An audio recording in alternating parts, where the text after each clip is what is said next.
টানা বর্ষণের সৃষ্টি জনদুর্ভোগ নিরসনে ব্যতিক্রমী উদ্যোগ গ্রহণ করেছেন লামা পৌরসভার ১ নং ওয়ার্ডের সম্ভাব্য কাউন্সিলর প্রার্থী ও লামা উপজেলা কৃষক দলের আহ্বায়ক মোহাম্মদ ইব্রাহিম।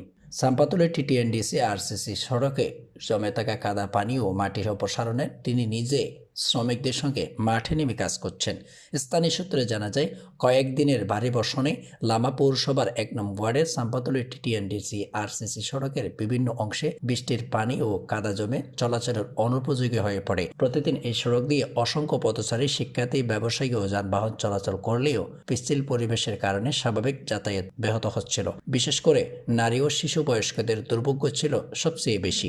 ভারী বর্ষণের ফলে সড়কের পাশের মাটি ধুয়ে রাস্তায় জমে গিয়ে দুর্ঘটনার ঝুঁকি বাড়িয়ে দেয়। বিষয়টি উপলব্ধি করে কোনো সরকারি বরাদ্দ বা আনুষ্ঠানিক উদ্যোগের অপেক্ষা না করে দ্রুত ব্যবস্থা নেন মোহাম্মদ ইব্রাহিম। তিনি নিজ উদ্যোগে শ্রমিক নিয়োগ করে সড়ক পরিষ্কার কার্যক্রম শুরু করেন এবং শ্রমিকদের সঙ্গে কাঁধে কাঁধ মিলিয়ে সরাসরি কাজে অংশ নেন। এলাকাবাসী জানান, জনপ্রতিনিধি হওয়ার আগেই সাধারণ মানুষের সমস্যার সমাধানে যেভাবে তিনি মাঠে নেমে কাজ করছেন তা সত্যি প্রশংসনীয়। তারা তার এই উদ্যোগকে জনসেবামূলক ও দায়িত্বশীল পদক্ষেপ হিসেবে অবহিত করেছেন।